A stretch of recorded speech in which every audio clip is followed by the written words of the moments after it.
All right, man, peace.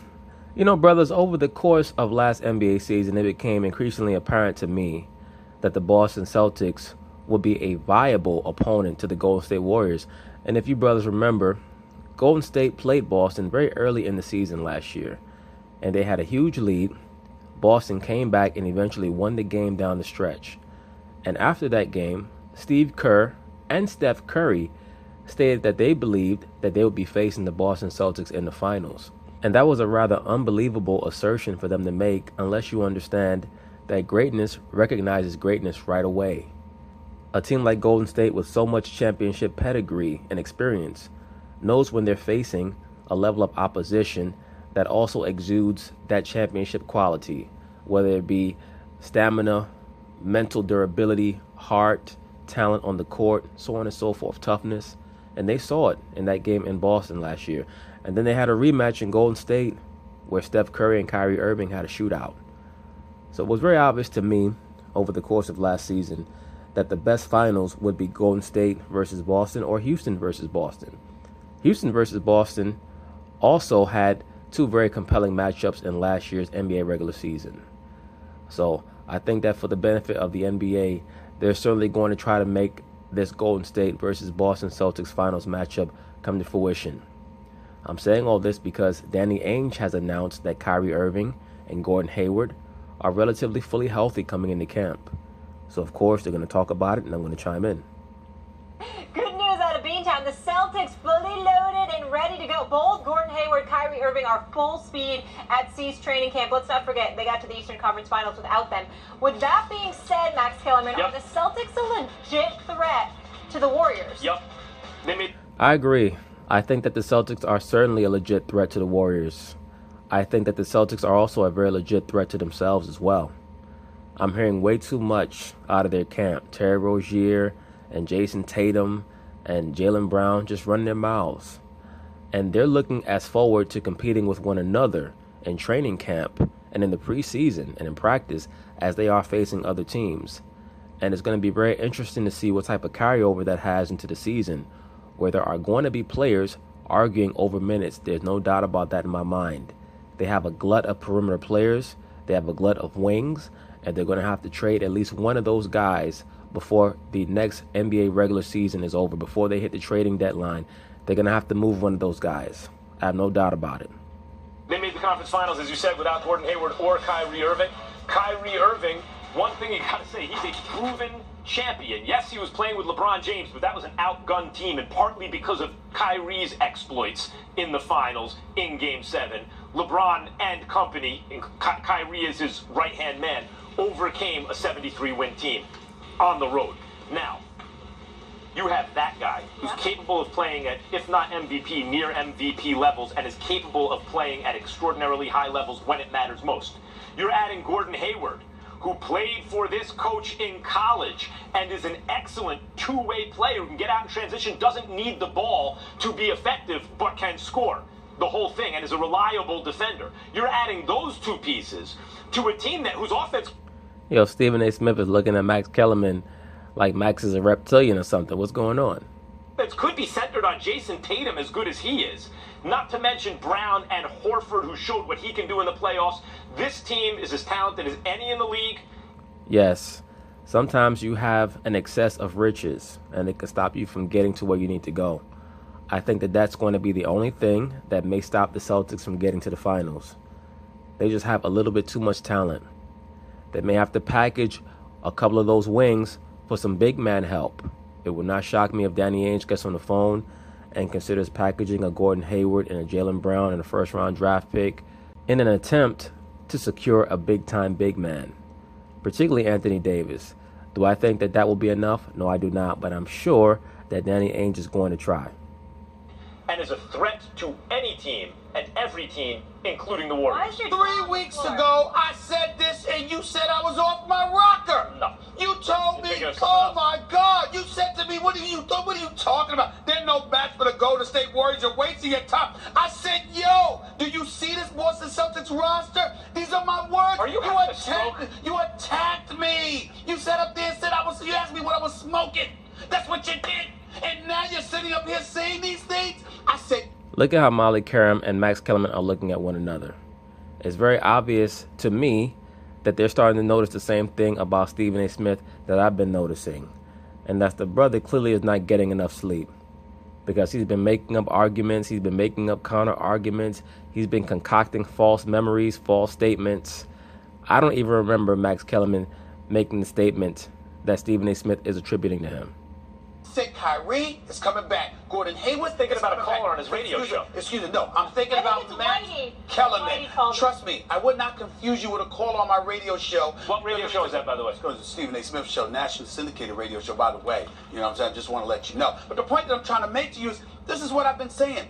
Let me be very, very clear about where I'm going. Not only do I believe Boston will win the East, I believe the Boston Celtics have a legitimate chance of beating the Golden State Warriors. I agree with that, assuming that they don't have any continuity issues within their team, any synergy issues on their team in regards to how their players are interacting with one another, not fighting over minutes or acclaim or playing time per se. It's going to be very interesting. Once again, I have no doubt that at some point in the season, before the trading deadline, Danny Ainge is going to try to pursue a blockbuster trade where he can get rid of a couple of those wings and try to secure a dominant big man, because that is truly where they're lacking. Maybe even Gordon Hayward and Al Horford and a couple of first-round draft picks, possibly for Anthony Davis. I could certainly see that. I would not bet my money that Golden State would lose. What I would bet my money is that that series would go 7 games. I agree. I've already stated that, sir. If and when the Boston Celtics get to the NBA Finals and face the Golden State Warriors, I think that's going to be a 7-game series, and I think that that's going to be the best series that we've seen in the NBA Finals, maybe since the Lakers faced the Celtics back in 2010. You know what? Let me correct that. Since the Miami Heat faced the San Antonio Spurs in 2013. I really believe that. I believe that Kyrie with Gordon Hayward, with Jaylen Brown and Jason Tatum, having retained Marcus Smart, still got Terry Rozier and Al Horford in these boys. I believe that the Boston Celtics, if the Golden State Warriors didn't exist, the Boston Celtics would win the championship. Yeah, I think that's probably right. And I believe that Boston has a chance to beat the Golden State Warriors. Me too, but I'll give you something else. Series. But I'll give you something else for us right now. Really, in my view, what makes that potential NBA Finals matchup between the Warriors and the Celtics so close and so competitive is the fact that the Celtics might not have the level of ability amongst their overall top shelf players that the Warriors have. But their bench is going to be so deep. When you can bring Marcus Smart in off your bench, most likely Jaylen Brown in off your bench, Terry Rozier in off your bench, I just don't see how the Warriors are going to be able to go back and forth with a team that deep. I could see them trying to run the Warriors into the ground. It's going to be a very competitive series. I'm not even quite sure who the Warriors have signed to their bench to replace the guys that they've decided to let go, because they have not brought back Nick Young. They have not brought back David West. I remember that Steve Kerr stated that he wants to get younger on his bench. Of course, we all know they brought in Boogie Cousins. How effective he's going to be in the finals against the Boston Celtics, we'll find out, assuming that they play the Boston Celtics. Really I think Boston has a chance to win the chip this year. We're all saying from 2 years ago, it's this year. But I got news for you. They could also lose to the Raptors. Agreed. Okay, you can say that. They ain't losing to the Raptors. Okay? Let me say this to you. If LeBron and the Lakers were fortunate enough to get to the finals against Boston, they would lose. The Boston Celtics would be. Well, if LeBron and the Lakers were fortunate enough to get to the finals, it would take a hell of a lot of serendipity for that to happen in the first place. But if they were to face the Boston Celtics in the finals, they'd probably get swept. Yeah, that's right. Boston's better. Boston would beat them. They would beat the Houston Rockets. So the Celtics. Well, I think that the Boston Celtics-Houston Rockets series would be incredible. That would be a great series. That one would definitely go 6 or 7. I would probably give the edge to Boston, but who knows? It depends on who wins that Kyrie versus Chris Paul matchup. Potentially beat the Warriors. It'll go 7 games, and Stephen A. thinks the Lakers are going to the Western Conference Finals. Okay, so now we're going to check out what this TV show here has to say about the possibility of the Boston Celtics facing the Golden State Warriors in the NBA Finals in 2019. Speaking of headlines, commentated one on our show yesterday. He reported he watches back. He and Kyrie are ready to go full speed going into training camp and returning to Boston in the next week. Yeah, Gordon Hayward better be training for Jaylen Brown and Jason Tatum, because those are the two young boys that are looking to bust his ass in training camp. Week for preparation for the season. Now, ESPN's BPI rankings release had the Celtics with the second best percentages to both make the finals at nearly 40% and to win the NBA championship at 18%, only behind, of course, defending champion Warriors. So, Chris, are the Celtics now the biggest threat to the Warriors? No doubt about it. They're the team in the NBA that can match the Golden State Warriors in regards to coaching, basketball IQ, team speed, and team defense. They're the only team in the NBA that even seems to come close to the Warriors in regards to those areas. This will come off as a completely homer opinion based on the team I cover, but I absolutely feel that way. And what I think is interesting is that we only saw... I don't trust anybody who talks out the side of their mouth like that. Them healthy for such a short glimpse last season, and not just the 5 minutes in the regular season where they actually looked very good out of the gate, their offense looked really crisp, but during training camp you just saw there was supposed to be this time where it was going to take a while for it all to come together, but the second they got on the floor, because their skills meshed so well together, whether it was Al facilitating and Gordon Hayward being able to be that secondary ball handler and Kyrie being unselfish, it looked really, really good. And I can't shake this notion that, I wish we'd gotten to see Celtics-Warriors in the finals last year to know where that... So do I, because that would have been a far better finals than what we saw last year. Everybody who pays attention to basketball knew that the Cleveland Cavaliers were going to get swept. The LeBron James system does not work against teams with high basketball IQ. Where that gap is. But I get the sense that the Celtics feel like it's not as big as everyone else thinks it is, and they feel like if they can get to that finals, they're going to be competitive with anybody that is on it. Well, the issue that dogged the Celtics for much of last year was getting scoring when they absolutely had to have it. There was obviously, remember that game against Philly, and that was a brilliant play, but they called the isolation play for Al Horford to score. Now, he takes Embiid off the dribble, he scores the game-winning basket. It's a great call from Brad Stevens, but you don't want to call isolation plays for Al Horford when you need baskets. That was them using smoke and mirrors. Yep. Getting Hayward back, getting Jason Tatum up to speed offensively, and then obviously a healthy Kyrie Irving makes them so much more well-rounded offensively and plugs the one weakness that they had. And then they obviously have such tremendous depth, and they can play a lot of different ways. They can put Marcus Smart at different positions defensively. What they can come with off the bench. Even Aaron Baines is a guy who's very versatile in some of the things he can play inside and out. We saw him breaking out of three-point shooting last year. So they fit the mold of a championship contender. Top to bottom, though. Okay, we know. Yeah, but let's be for real for a moment. You're talking about Aaron Baines. There's only so much that Aaron Baines can do. He reminds me a little bit of Luke Longley. He's a big, slow white boy. Really, he should be... He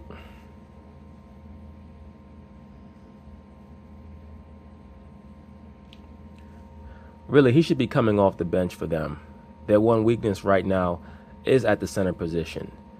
That's why I believe that at some point in this up-and-coming season, Danny Ainge is going to strongly consider